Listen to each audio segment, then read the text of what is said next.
And all right, we are live. I would like to welcome you to both the Zyme guys and my Dr. Brady Wyrick page. And I'm joined by today Dr. Patrick Porter.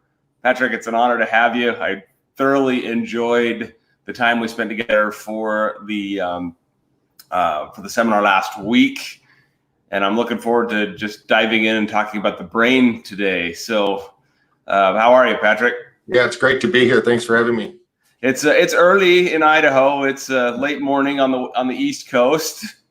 So forgive me, my voice isn't quite there yet, but we'll get there. So biohacking the brain. This is going to be a fun topic, one that I love to talk about. Through all the channels that I have, as far as eating nutritious food, supplementation, brain-based exercises, etc. And I think what we're going to talk about today fits perfectly into your model. So where do we want to start with this?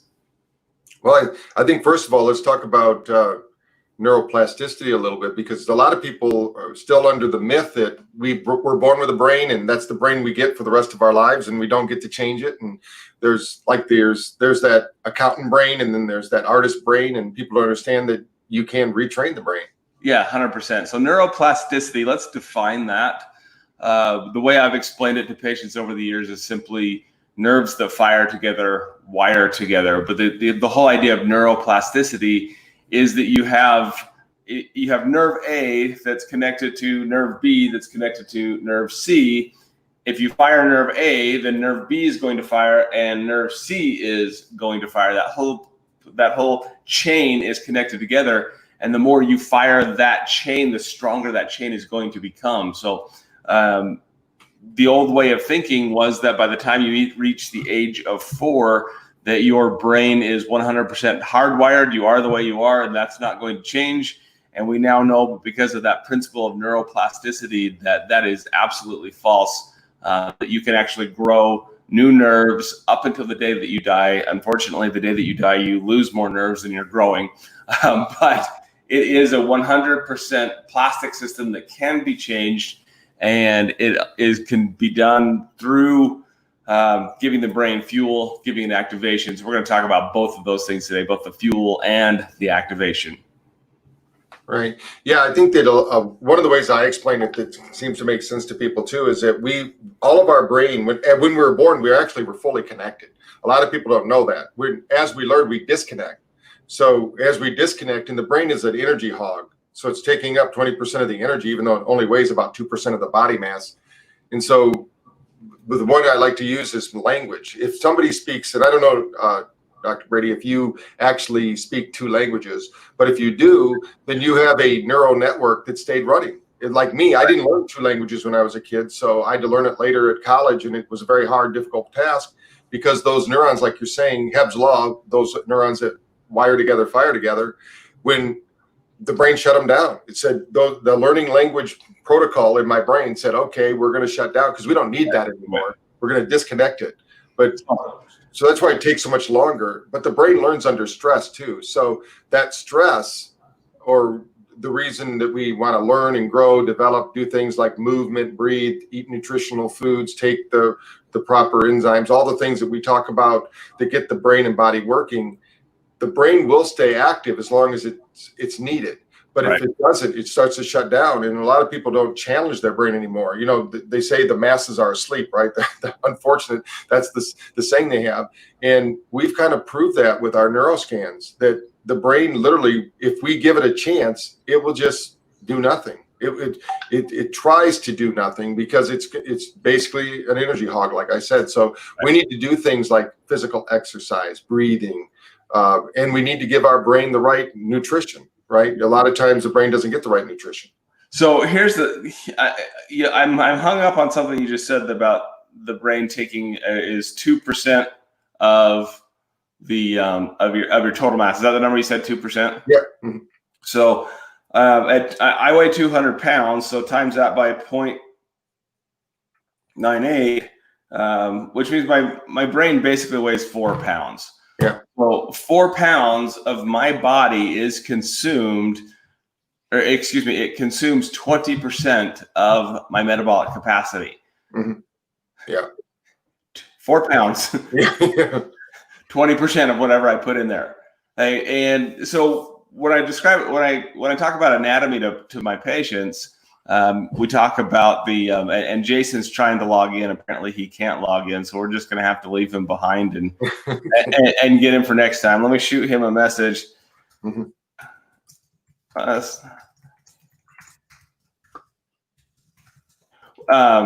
So the way I explain to patients is this: you have your heart, and coming from your heart is your aorta, so it comes up and it makes this hard turn. Where this basically is just this gigantic artery, and then it has 2 branches that split off right at the top of that aortic arch, and those 2 branches are going straight to your brain. Mm-hmm. So whenever you eat anything, that fuel is going to go through that system and go directly to the brain. The whole concept of brain scans, the brain scan part of this is fascinating to me. Let's talk a little bit about the brain scans that you just mentioned. Sure. We have several different ways we do this. We do it through a tool called the NeuroInfinity, which is one that a lot of chiropractors use because it measures a stress response, and you can show that and then basically begin to choose the right therapy that they might use, like a light touch or a heavy touch if the nervous system is weak or non-responsive. But most people actually have an overactive immune system, but a lot of people do have a tired immune system. I mean, not immune system, but nervous system, which Mm-hmm. actually does reflect in the immune system. But what we do mostly is we're looking at percentages of brain waves. And most people that we scan, like if you were with me at a trade show, which hopefully someday here in the near future we'll be back to, we would be scanning people at our booth with a device called HRV, which is very simple. We just put 2 clips on the wrist and we send a current through the body. And this current gives us a resistance. And the resistance, because everything in the universe is vibrating, it's oscillating. What the Russians did is they took that, it's actually called data pulse analysis. And when I traveled China and in India, I saw it more than I do here in America. They have doctors that take your wrist and they'll actually put their finger pulses on your, they'll put their fingers on your pulse. They listen for about 2 minutes. And these guys are like, somehow they know what's going on in your body by those pulses. They call it data pulse analysis. What the Russians did is they took that same technology and because now they know that everything is at a quantum level, vibrating, oscillating. They know the heart has an oscillating frequency, the liver has an oscillating frequency, the brain does, and these frequencies. So we know not right or left hemisphere. If we want to do that, we have to use something like the Wabi device or NeuroInfinity. But if we just want to know percentage of brain waves, which is most important for what we do at BrainTap, so we can start training that brain, then what we do is we know about right now, the one study that we submitted to the National Institute of Health showed that the average person that started before they did BrainTap was about 60% in delta. Mm-hmm. Now, what that means is they're very inflamed. They have inflammation. And I love one of your people you just did an interview with, Dr. Kelly Halderman. She said, and I've stole this from her a couple times now. She said that it's like people are putting new drapes in their home, but their home is burning. And I thought that was such a great way to say it, because they have all this inflammation and all they want to do is make themselves look better. They want to look better. So in the process of doing that, what we found is we need to change that brain frequency, because delta is a slower frequency. We should have that when we're sleeping, which is really good for rest, relaxation, and recharge. But when we're awake, we actually need 45% beta. And we need about 30% alpha. And then we need about anywhere between 10 to 15% theta. And then that means we're also going to have the corresponding gamma. For those out there that might have tuned into the new meditation results they're getting, like in the University of Wisconsin, where they're measuring Buddhist monks when they're meditating. They found these Buddhist monks actually had about 30 to 35% gamma, which is kind of, and what we've been finding over the years is if somebody's a healer, and a lot of chiropractors that don't even realize they're having healing energy, they know they do the manipulation, but when they're doing the adjustment, we would measure them at the same time, and they would have these spikes in gamma. So their brain would, and now we know people who are Reiki, people who do these energy medicine kind of practices, they have high gamma going. which is kind of incredible, which 10 years ago, you wouldn't hear much in the literature about gamma, but you do now. And we've been fortunate enough to be able to meet with people like Lou Tai, who is a researcher at MIT that does a lot with gamma. We got to meet with her 3 times now, and just understanding how the brain and it oscillates. So gamma, the brain, think of it like a bass drum. 40 times a second, gamma should be sending a frequency or more. Some people have even higher. They've measured brain frequencies up to 200 frequencies per second. That's really high gamma. Wow. So they actually also measured really low frequencies below delta. They call it epsilon, which is 1 or 2 cycles per second. So we have these different spectrums all the way from the very low to the very high. And our brain needs all of those at one time. That's why we call it brainwave synchronization. And we also call it a symphony of brainwaves. Not any one brainwave is that important. All the brainwaves are very important. It's about finding the balance between them. So let's just step back for a second and let's go through those 5 different waves that we just mentioned. First off, the way I've explained it is your brain uses these 5 different electrical frequencies to communicate with itself. So when those brain waves are in sync, it's like a symphony that's being led by a conductor. When they get out of sync, it's like it's like a junior high band that just got all of their instruments. You get a cacophony rather than a symphony. But let's just go through. You said delta waves, alpha waves, beta, theta, and then gamma waves. And then delta waves, they're the ones that are typically when you're asleep, correct? Right. If you have too many during the day, like I just talked about, you'll be very tired. It'll actually feel like you're pulling a parachute behind you, like the trainers that put the little parachutes and they run. Right. People just get really tired because the brain is trying to shut down. It says, hey, we have a lot of inflammation here. We know how to fix it. We've got to shut you down, to rest, reboot, and rebuild. But what do? We go get a coffee or we go get some kind of stimulant. And we push through it. We power through it. In fact, nowadays, unfortunately, people wear a little badge on their chest that says, hey, I only slept 3 hours last night. With 2/3 of the world having sleeping problems, their brain then is trying to get that sleep. 100 years ago, Brady, if we were talking right now, we would have had at least 12 hours sleep. The average person slept 12 hours a day. In the 80s, that went to 8 hours. In the 70s, it went to 7 hours. Now the average person sleeps less than 6 hours. I mean, we can do it, but you've got to make sure you're getting the deep sleep if you're going to do that. And that's where delta comes in. Okay. And then alpha wave, talk to me about that. Yeah. Alpha is the state where when you're problem solving or you're doing things, but also I like to explain alpha, like when you go to the ocean and you love just sitting by the ocean and the waves and all of that, the ocean actually has a frequency, a resonant frequency, just like you're talking about within the body. That resonant frequency is alpha. It's 10 hertz frequency, but it also triggers in our brain because these frequencies, like you're saying, it's right on, is also instructing the body to make neurotransmitters. So the alpha frequency says acetylcholine, delta, which we just talked about, is serotonin. So that's the instruction set. So when you're going through the sleep cycle, that's when we mostly do these things, and it's made in the gut, which most people don't know. They think their brain does all this. Think of the brain is kind of, I tell them that each of these frequencies we're talking about, they're healing frequencies, but a good analogy is like Wi-Fi, but it's a healthy Wi-Fi, that's working with the body.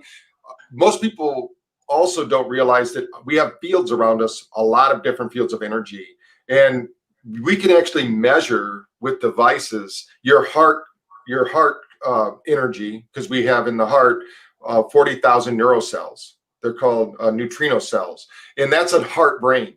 And if that heart brain isn't communicating with the brain in the head, then the gut doesn't produce what it needs. It's the heart that controls the brain, not the brain that controls the heart. Two times more, let's say. So the brain talks to the heart once. The heart talks to the brain twice. That's how it works. Twice as much information going from the heart to the brain. And that alpha, when we're there and we're in that frequency field, like let's say the ocean, we're feeling good. That acetylcholine is also present if we, let's say we're out fishing, having a good time talking or whatever, or if you're on a date for one of the first times when you're really in love and you have that feeling. That's the feeling. That's one of the feelings we get that makes us feel good. And then that chemical reaction, because we're physical, right? But the reality is we're electrical beings, physically stimulated and electrically motivated. So with all these things that happen, our body goes through these different fields of energy and translates it. Alpha is very important. Alpha 2 is the brainwave frequency we find with the autistic brain that they don't have it. So what we've done with our research is we have autistic programs that they're stories that we tell the kids, and we also the adults with the autistic brain can just listen to our regular brain tap sessions. But for the kids, we have stories, and then we train to the alpha brainwave. And at first it's hard because they have almost zero alpha activity. That means they can't speak, they can't interact, they don't know the difference between me and you. So when they hit somebody, like a lot of times the children that have these issues, they will not, they'll cause pain to another child, but they're not doing it on purpose. Their brain can't discern that my body is different from your body, because we need alpha to do that. Alpha creates spatial recognition and time. One of the biggest things about AI, which it's kind of crazy, but a lot of people are saying that's why we're social distancing, so they can figure out their AI systems on the internet. That's what I haven't heard. Yeah, well, the reason for that is facial recognition is very hard. They have something called aphasia, which some people can't see faces. I mean, they can see everything else, but if they see you once, they see you 5 minutes later, they won't know who you are. Because their facial recognition is very hard to do, but that's an alpha activity, because think of it as your intuitive mind. So when we go, and if you ever heard of HeartMath, they're a pretty famous group out there. HeartMath did a lot of research about heart coherency, and one of the research projects they did that is fascinating, and we tuned it in with the alpha frequency, was when they were doing these cards. They had a deck of cards, but it wasn't regular deck. On the cards, one picture was a very pleasant, pleasing picture. The other picture was like a frightening, scary one that would upset you if you saw it. And they shuffled the deck, and there's 26 of each. The participants didn't know what cards they were going to get. They flipped them over. What they found out was within 3 to 5 seconds, each person, even though they didn't think they were, quote, psychic, their heart would tell them if it was a pleasant thing they were going to see or a negative thing they were going to see before they turned over the card. And this happened, you didn't have to have any psychic ability. It's just this is the field we're talking about. So this field of energy is getting us information that we can't discern right now. Our conscious mind can't discern, and it's an alpha activity because they're relaxed. Now, when they were stressed out, they couldn't do that, because the more stressed you are, that's the beta brain, we'll talk about in a little bit. Okay, so are alpha waves associated with Schumann waves? The Schumann frequency is actually a theta frequency. Really? That's 7.8 hertz frequency.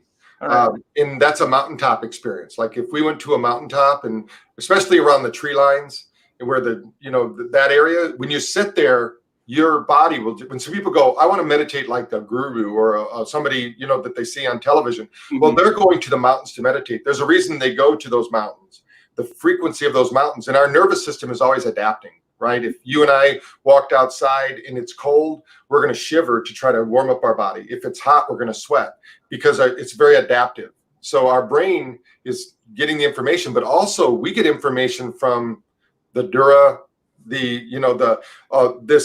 in fact, now they're saying that the dura, and they call it something else throughout the body that massage therapists use it, but this kind of wrap that goes around the brain and goes through the body, they're saying it's more like fiber optic cable now, that we're sending light frequencies through the body on this platform. So a lot of people, when they're doing that, and that happens in the theta range, because it's not conscious to us. It's right on the threshold of sleep. So we have this, and also theta is GABA. So for those out there doing their research on what's new in pharmaceuticals, the biggest push right now is GABAnoids, they call them, and all these kind of things. And the reason is people aren't sleeping. So when I talked about the autistic brain, most adults out there that might be listening to this, hopefully they're tuning in. What happens is they're going to, if they're not sleeping, I should say, they're not able to make the jump from alpha to delta to sleep. Just like the autistic child isn't able to make the jump from stimming. You know, you've ever seen an autistic child that's stimming? They have too much energy in their system, or they become disassociated. Like Robert Millow's book that says disassociated kids. He's literally talking about when they're in deep theta. They can't function in the world. So theta, we need to bring people out of theta. We need theta though. Like people like Edison, Einstein, I'm sure Elon Musk, all these inventors, they all have a different strategy to do it, but they would all go into these sleeping states, like these dreams. If they had a problem in their lab or they had a problem in their life, they would basically put it in their mind, go to sleep, wake up with a solution. Most people have heard about that. Or they had a dream. Somebody wakes up with a dream and say, "Oh, I finally figured that out. I know how to do it." Or we're at a party and we don't know. We're sitting there talking to somebody. We know them. You know, we go, "Oh, I know Dr. Brady. I know his name," but you can't remember Brady, right? So you walk away, you go get a chips or you go get a drink. You come back, and while you're walking away, not thinking about it, boom, the name pops into your brain. That comes from the hippocampus processing that information through the theta, alpha, then beta to your awakened consciousness, because the brain only keeps in its prevailing awareness what you need. So the people you deal with on a day-to-day basis, of course, their names, faces, experiences are going to be readily available. But people you might only see occasionally, you know, we're gonna file them away and keep them. And as long as we refresh, or what we call in psychology, revivify those memories, they stay active. If not, they go into long-term memory where something has to happen to trigger those. That's a theta process. That's mind-blowing. And then finally, gamma. Talk to me about gamma. Yeah, gamma is a relatively new one, but what they're finding is gamma is, like I said earlier, is like the bass drum. It's the one that keeps everything else going, and they know that it comes from the pineal, this part of the brain that a lot of people are talking about is being calcified by the water we drink, by the foods we're consuming, by everything that's going on that's stressing us out. And if we don't have gamma, then we don't have access to higher order thinking. They used to think gamma was a process of like schizophrenics and people like that, but now that, because it's like a static state, if you will, it's so high. But what they're finding is like creative artists, people like that are right while they're in the zone. You've probably heard of the zone before, and with athletes and people like that. We now know that when they're in there, and just to give you an example, I have a brother-in-law in Scottsdale, and he's a maxillofacial surgeon, and he does these really, I mean, he has to wear all these lenses and everything, and then he does the surgery, you know, and it's crazy. I mean, to think that he can do it. And, you know, I wouldn't want to be cutting into somebody's face or head and doing all those things. And I said, I bet you're in high gamma when you're doing those. So we hooked him up to the machine, and I just had him visualize doing one of his surgeries. His gamma went off the chart. Wow. So and he does use brain tap occasionally, but his wife, what was funny was his brain didn't look too good after a day of surgery, because I said, let's do a post test after your day of work, because he's working this is a pretty hard job, right? Somebody's life's on the line, you're working with them doing surgeries. In his brain, we have a way to measure your brain ATP production from 100 being it's 100% active to zero, really. I mean, some people have, and we do it through a color graphs. And what happens is there's a black brain, and his brain was black. He's like, what? Gosh, I don't feel. But what he would do is every day after work, he'd come home. He wasn't an alcoholic, but typically most of the time he'd have one beer, then he'd sit down, watch TV, do whatever, and then he'd eat dinner and do that. And I said, don't do the one beer when you come home tomorrow night. I want to measure you. So we measured him, and he had this one. I had him do our light program. He boosted his brain by 50% energy, but he used all the resources in his brain, because that ATP production that we need, that's the currency of the cells. If we don't have that energy, we can't think, we can't act, we can't transact. And we find that high gamma, that was one of the first times I realized that high gamma will bring energy into the system. It's like opening up the, whatever you want to call it, cosmic forces or whatever's going on in our body, our intelligence. Somehow, a lot of people think they get energy from food, which we do in 2 or 3 hours, maybe after we eat it. But it's all like somebody, they don't feel well, they'll eat something, and if it's high sugar, of course, they're getting that sugar bump right away. But then they psychologically feel like they've got what they need, so they have the energy. But the reality is that we're electrical. We can get more energy, for instance, when we're meditating. going into with a brain tap session, we found that we could reclaim 80% of the energy in the afternoon that we had in the morning just by doing a 10-minute to 15-minute session in the afternoon. Because we're using also light, sound, and vibration, but we're really doing a deep theta session. So that theta brings it up. But what we find is when you cross that 7.8 hertz frequency that we talked about a little bit ago, your body actually has a gamma burst. We couldn't measure that before. Nobody was actually doing this before. So there's this gamma burst, and there's also a corresponding delta burst. And so I tell people it kind of resembles using a tuning fork. And you hit the tuning fork, and all the other forks that are around start to vibrate and resonate to those frequencies. Right. That's the way the brain works. So that's what also happens when we're doing something we enjoy. That's why it's so important you find a profession that you love. You're doing it a third of your time. So you got to do something like that. It's also really important we sleep well, because a third of our time we're sleeping. And our brain frequencies, those 5 frequencies, are so important to do that. Hey, look who finally we got on with us. All right. Oh, you guys can finally see me. I've been sitting here messaging you back and forth. I've been listening to everything, and I'm just like, oh, this is like the greatest conversation ever. And I finally had to go to my cell phone to just get on. So. Oh man, sorry about that. Whatever reason, I didn't know how to fix it. Yeah. So I want to have a talk. I want to talk about how diet plays a role in all of this, because in my primitive mind, I would think that people that are consuming the standard American diet are going to increase stress and inflammation in their lives 1,000-fold, and push them high inflammation into high delta states, but also push them into high beta states. Am I wrong? Oh no. You go ahead and replay that again so I can kind of think about it. But I don't think you're wrong. I think it sounded right to me, but let's. So the standard American diet is full of inflammation and full of just toxins and crap. To me, that means that they would push people into a high delta state and a high beta state. Yes, and that's what we're finding is they're kind of the inflammation is so high. The beta brain, the reactionary brain, it doesn't.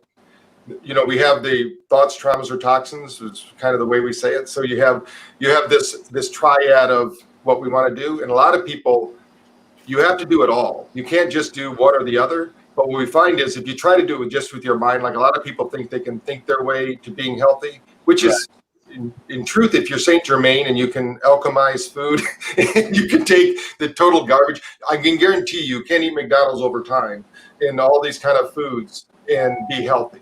You've got to do, we have to supplement almost everything nowadays. I mean, people go, well, God made our food this way, but man tinkered with all the food.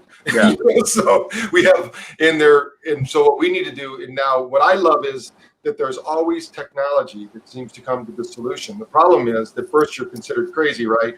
Then eventually people will do it. People will start doing it. Like, I mean, when we talk about the enzyme program that we use with you guys in US Enzymes and that, we do that because our body is enzymatic. And it's electrical system, and it's light driven. That's the incredible thing that they don't understand, that our DNA broadcasts light every 40 seconds. Wow. So, and that's an enzymatic process. So if we don't do that, and so we're light beings, if you can think about it. We think we're physical beings, but we're really light beings. And our mitochondria, which is at the the basis of cellular health, it's broadcasting light as well. Right. And it's also receiving light. So we need food that are going to bring light to the situation. And it moves faster than the speed of light. And like you said, Dr. P, it's based on not just genetics, but thought. Like you can control your genetics. Mm-hmm. And it gets lonely being the next Tesla, the next Rife, That's fascinating thing, because one of the things we do on the daily in my clinical practice is cold laser therapy, so photobiomodulation, and you should see the look on people's faces when I tell them that their body actually has the ability to take sunlight and convert that to energy like a plant does. It's a whole new. Right. Well, they now know that if we don't give our body sources of fuel that have energy, then we're going to have to borrow it from somewhere. If the body is going to stay healthy, so that means we're going to rob Peter to pay Paul, and pretty soon or you can think of it as a bank account. We always think about when we were doing our enzyme classes with our clients, and we teach our doctors is you're born with a 100% enzyme account, maybe 150, let's say, some people, because they live longer. They do know there's a direct relationship between the length of time you live and the enzymes you have in your bank account. So if you're constantly, let's say that somebody goes, well, I only drink 1 beer a day. And I used to write programs for the state of Arizona for DUIs. So I know 1 beer a day means you're going to shrink your brain 1/4 of an inch every 5 years. Wow. So if you do that over time, your brain is going to shrink. Now, it's not going to do that much damage at one time, but when you do that over time, so that's the way supplementation works, but in a positive way. Flip it over. You're doing it over time. You're building. You're not going to get it right away. Like a lot of people go, I took those for a week and I didn't feel anything. Well, that's not going to change anything because you're fighting a system. Our body system also has it's almost like this is the pattern we live. And when we disrupt that pattern by eating healthy, right, that's a neuroplasticity change. Right. Because the nervous system doesn't stop in the brain and doesn't stop in the body. Those are connected. 70% of the nervous system's in the brain, 30% in the body. So when we think a thought, we make an action happen. And when we change those actions, because the brain, remember, it's lazy. It's using up a lot of energy. It just wants to do what it's always done. That's the habit patterns that we have. Right. When we start disrupting them, at first, it's going to be eventful. And that's where supplementation makes it easier. Because if you try to do that without supplementation, now you're fighting against the body. And we had one of our doctors, it wasn't, I don't know if you've heard him, Dr. Patterson, but he does some of these things also through intravenous they use the bags and they're getting the therapy, but he found out that the brain actually absorbs more nutrients, up to 30% more nutrients are absorbed by the brain when they're in the parasympathetic state. So they use BrainTap to do that, of course, and that's why we had him on the sub. And we were featured in NBC TV in Salt Lake City because he was getting these results because he showed that the genetic, what Jason was talking about was the genetics actually change with the foods we eat. Every meal, you're changing your genome. Every conversation, like we're talking right here, we're changing our genome. Every book you read is changing your genome. Now, it might only be a little bit, and depending upon your genome constitution, let's say, it doesn't change that readily. But some people have a very sensitive gene expression panel, let's say, because their nervous system is, and this could be a lot of different reasons, but supplementation can help ease that burden. Yeah. Because the body is going to try to force to go back to whatever is normal for you. There's no real normal. It's normal for you. And so we want to get the best normal, which is to keep upregulating. And that's part of it. Which was one of the reasons, one of the reasons why it's so important to reestablish that enzyme bank account. Sorry, Jason, I'm going to talk over you. But you're born with that enzyme bank account. You use them up as you go on. You got to resupply those, because if you don't have those enzymes, you're not going to break foods down. You're not going to have those biochemical processes that happen. And it's also going to very much disrupt brain function. And as you're talking, Patrick, there's one thing that I wanted to point out is there are studies that your brain is inversely proportional to the size of your gut. So the bigger your gut is, the smaller your brain. It shrinks down more and more. And if that's, if that doesn't scare the tar out of you, I want to check your pulse. Right. Hopefully most people know the SAD diet, the standard American diet, is basically meant to take a cow in double its size every year, or every 6 months, I guess is what they do. So you're taking, it's better for the stockyard than it is for the schoolyard. Look at our kids. When I was growing up, this was in the 60s. I remember only one overweight kid my whole time in school. We had big linemen. They had to eat. I mean, the coaches were forcing them to eat to get big. We just couldn't gain weight back then. Now it's like it's sad because I have 2 grandkids. I go to the schools, and luckily my grandkids are very active and eat well and things like that. But their friends, I mean, it's starting at a young age. I mean, we have kids. They're now starting to find dementia in 27-year-olds. Dementia.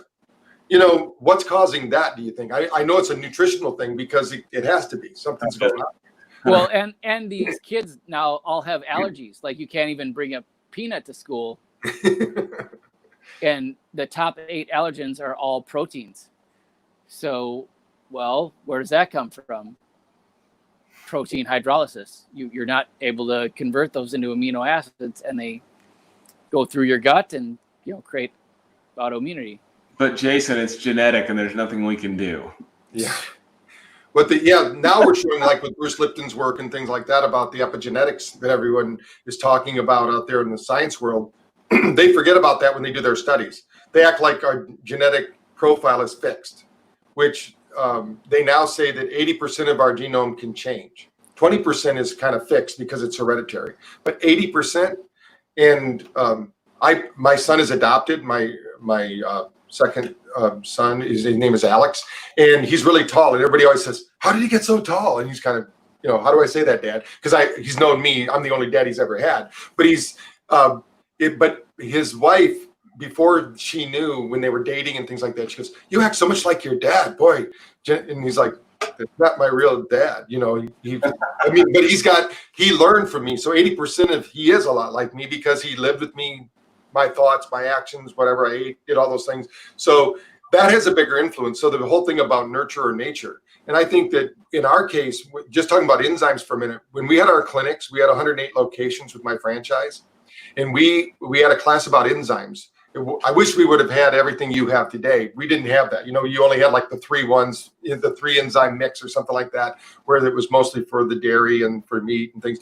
But we would always tell people that didn't, because a lot of people are skeptical. So we said, we want you to take a challenge. The challenge is, if you're taking something for indigestion or for acid reflux, take this pill bottle and use it for a month. If they did that consistently with every meal, they never stopped taking them because they felt so much better. They didn't have the, and I said, it's not about, I said, the problem is you just don't have the enzymes. So you have this backup to digest. So we're not always what we eat. A lot of people were eating really good foods and they think they're going to be healthy. But the reality is we are what we digest, metabolize, and our body uses. And what we don't eliminate is what some people say, which I like. That's probably it. But a lot of times the food goes undigested. I mean, it's like corn. We like to eat corn, but corn's a good way to find out transit time only. That's about the only thing it's good for. So other than that, we're not able to break it down because our bodies. They say that pigs are the only thing that can break down corn, but it's still in our diet everywhere, right? We go to a Mexican restaurant, we get corn chips, and I'll eat them because I like them, but I won't. I tell them not to bring them to the table before the meal because we'll get filled up on them because it doesn't digest. That's why you get that full feeling. Right. Well, then you eat a pig, which is almost identical to your own genome. So you become a cannibal. Mm-hmm. And for some reason, Islam and Christianity warned us against that, or I guess more Judaism. Mm-hmm. And it's just kind of funny that after all this time, it all ends up being right. Yeah. Give the soil a rest every 7 years. Well, let's not do that because it costs us money. And well, that hasn't done a whole heck of a lot of benefit for this world. Yeah, they figured out the least amount they need to put into the soil to make it look good on the grocery store shelf. That's about it. It does. I mean, when you can actually measure the energy of a plant that you're going to buy too. There's ways to do that, and there's just not the energy. There's people that grow there's a way through frequencies that you can revitalize seeds. Like Monsanto has this patent on these seeds. They're actually able to electrify these seeds, and they go back to their ancient seed because that genome are just like us. We have a genetic code. We have a perfect genetic code, but because of lifestyle, our upbringing, what's happened to us, it gets tampered with along the way. But that original code is still there, and that's what these kind of supplements do when we're talking about enzymes, because they interact with our true nature. That's what our body needs. We used to be able to, you used to say, hey, if I eat this fruit, it's going to digest because all the enzymes I need are inside of that fruit that I'm going to consume, that I need. But now the foods aren't like that anymore. So we need to find the right supplementation, and that's why we do what we do. And I think that there's the triad of health is, of course, you got to, we have the greatest sickness care system in the world in America, they say. They don't say it's sickness care, but that's what I'm saying. Emergency care, I should say. I mean, if I break a leg, I'm not going to take a herb, or I'm not going to take an enzyme. I'm going to go get it set, Right. or I'm going to stay off it if it's not that way. But after that, I've got to speed up that healing. I've got to give my body the building blocks. And what we find is that when you start doing this, just like Dave Asprey, when they interviewed him, and he says he takes 100 pills a day. He plans to live to be 180, so I don't know what he's taking. It's crazy. I mean, he's training like Olympic athlete or something, but he does it throughout the day because he must be like a space guy that just eats with pills or something, but you can overdo it too. So I don't know. Yeah. Maybe we can talk a little bit about that, about what's the right amount. Because a lot of people, my grandkids look at sometimes when Jason sent me my demo pack, they happen to be there and I'm taking out, they go, "Are you sick, Grandpa?" And I'm like, "No." I said, "No, these aren't prescription medicine, but they're for health, and they take vitamins and things like that too." So then we had the get them, they know to take their lactate and things like that, but now we have and they're able to take pills. So we're giving them the US enzymes versions now, and they're old enough now, they're 8 and 11, so they can take pills before they eat, and they feel so much better, even kids, and they'll ask for them because they feel that much better. So if a parent's out there going, "Oh man, I wish I could get my kids to do that," well, all they have to do, if they're active like our kids, they can feel the difference. They feel the sluggishness, and so they have little travel kits they take with them, and they have them when they eat, when they're not at home and things like that. So I think it's something. And one thing nice about the biohacking convention that we've been to for a few years with Dave Asprey, if you eat at his meal, you get, I don't know whose enzymes they are, you should talk to him about it, but they're there at the meal. They actually, every meal, this is something you take, and that way you easily remind yourself how to do it. And we recommend that. That's awesome. So I think what we need to do is, I think we just need to wrap it up and just talk about the simple steps to help people get started on this path. Mm-hmm. And I can start it off. Jason and I have come up with a pretty dang good protocol to help replenish some of your enzyme stores, where you're doing things like taking our digestive enzymes and some of our systemic enzymes while your body gives a chance to heal. And then second, I think that it's important that you stick to a Paleolithic diet and eat as much organic vegetables and as much grass-fed organic protein sources as you can. And Patrick, while we were talking, I just downloaded the BrainTap app to my phone. Where do people start on the BrainTap side of things? Well, they can actually go to braintap.pro or connect with you two, and there's a link that you should be able to give them as well to get the free gift first. That's the first start. So they can go there. They get to download one of my books. It's called Thrive and Overdrive. And chapter 4 talks about all the technology, which you can see behind me there. It's a headset you wear. We have retinal flashing, lights in the ears. We talked a little bit about light, but light is also one of the most under-prescribed nutrients in the planet. You were talking about going out and getting sunrise or sunset. So there's Jason with his. So you put that on, and the retinal flashing and the ear flashing brings light into the body. Now, they're not going to get that when they download the app, right? So they're going to get the sound frequencies when they do that. And it's 15 days. It's free. No credit card necessary.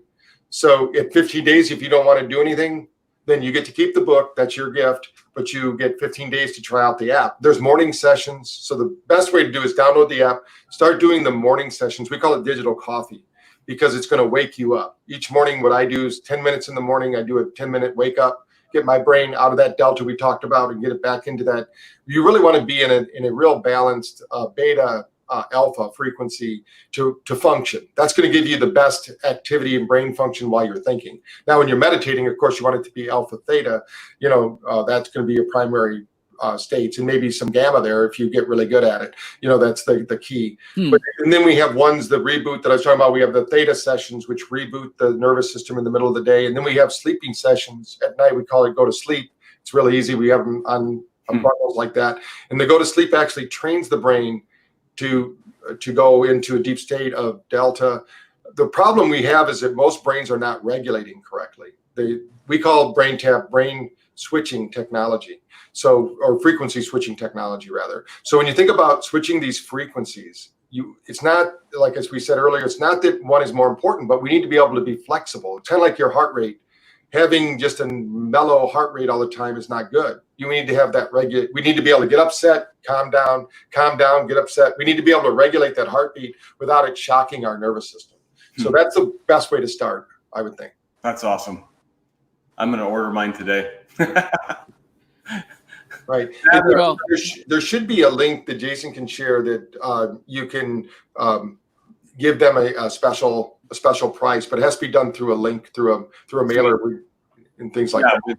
I'll get that link and then I can send it out to our people, and that would be awesome. Well, like Patrick was alluding to, HRV is a really good marker other than brain map of how effective the treatment is that you're doing. And like he was talking about light from a quantum perspective, scientists wanted to discover why a firefly glowed, and they actually discovered that the light that they produce is faster than the speed of light. So they called it cold light. And that blew a lot of quantum physicists or Newtonian type people's mind. And they end up calling it luciferase. That's awesome. I think that, the guy that discovered it was just trying to mess with people like scientists like to do. But, that's been around for a long time, and it's very, very real. And, Fritz Albert Pop and Penrose, they've been trying to figure out ways how this applies. And I think, at this point we've figured out it's really effective, but at the same time there is biochemistry. So, the nervous system can't move with energy. The energy is way too fast. So you need to work on both. And, until we can all become breatharians or, ascend or, be, resurrected or whatever could potentially happen. Yeah. They've kept a heart alive, and there was an experiment they talk about in Harvard where they kept a chicken heart alive for 35 years. They found out that as long as they gave it the right nutrients, they detoxed it, and they gave it, the proper food, then they could have kept it alive forever. So our cells, as long as we detox, as long as we give them the right fuel, and we give them the nutrients that they need. If the nutrients are right, the space is right, the toxins are removed, our cells are designed to not die. I mean, not like they are. Our body's designed to. A cell that doesn't replicate is called cancer. So, our cells are meant to replicate, but the problem is when it's sharing the new information with the new cell, when one cell dies and the next one comes up, it doesn't get the right instruction set. So then that's the aging process that happens. We're not getting all the right information, but if we could get all the right information from nutrients and from detoxing the body and our thinking, then we could have those experiences. And I think we're moving more toward that, because unless you live on Gilligan's Island, even, I don't think he always got, banana cream pies and got to choose between Ginger and Marianne. There are even stresses there. So we have to look at stress is a big cause here. So the biggest thing is we can de-stress our body by taking the nutrients from what your companies produce and we use, whether it be, the Masters program or the US enzyme program, whatever the doctors are using. We need to get that into the body, number one, and then we need to change our thinking. We need to know that even though stress is happening around us, it doesn't have to happen to us. And even if, depending upon your religious belief, which all of them, all the religions you mentioned at the core, they're all good, but people make them unholy. So when we think about it, in the Bible, it says, be in the world, but not of it. We want to be part of it, but don't buy into it. The best thing people can do right now for their health, probably besides what we've talked about, is turn off the TV and don't watch the news. Just don't be so consumed by the news. Just get your news, get on with your day. And there's certain things we can do and certain things we can't do. And right now we're in a very weird way. And right now, more than ever, we need to take care of our health because if your immune system's functioning right, that means your nervous system's functioning right. That means your life's functioning right. So all those things and your gut has a lot to do with it, which, more than what everybody thinks. The biggest reason, and I think I told you this, Jason, in our research, the biggest reason people miss work in the world is irritable bowel syndrome. And it goes misdiagnosed most of the time. Their gut is not working. And if your gut's not working, we know your brain's not working. There's been too much research out there that shows the correlation that whatever's happening in the gut is actually happening in the brain. We don't have to open up the brain to figure that out. There's so many studies to know that. So there's a relationship there that has to be, that's a relationship that's really made in heaven if we can get it working right. Yep. Awesome. And like you said, Patrick, our thoughts are the most important thing that we do, but how can you possibly, think when you're going through the Burger King drive-through every morning, then, Wendy's in the afternoon, and ordering pizza and drinking 2-3 beers every night. Right. You have no chance. And the massive sugar consumption that the average person has, that depletes enzymes faster than anything, So there's just a lot of reasons to totally change. If you're still eating, like I love it when people say, we eat healthy, we eat at Chick-fil-A. I go, Chick-fil-A's not healthy, but they think chicken is healthy if you get, what is it? If it's not contaminated and fed, grown up in a cage, maybe it's a little healthier, but just because you eat fried chicken in any form, I don't think is that healthy. So range free. It's range free. Wendy's fries are now natural ones. Not half wheat or whatever. But emphasis on whatever. Well, gents, I got a clinic I got to get to this morning. I've thoroughly enjoyed this, and I hope we can do this again soon. Yes. Well, thank you for having me, and we'll look forward to continuing to share the good word about enzymatic health and helping people to revitalize their body and mind together. So thank you. I appreciate it. It's tons of fun. Thanks a lot, guys. We'll see you next time. Bye. All right. Sorry I was delayed. See you guys.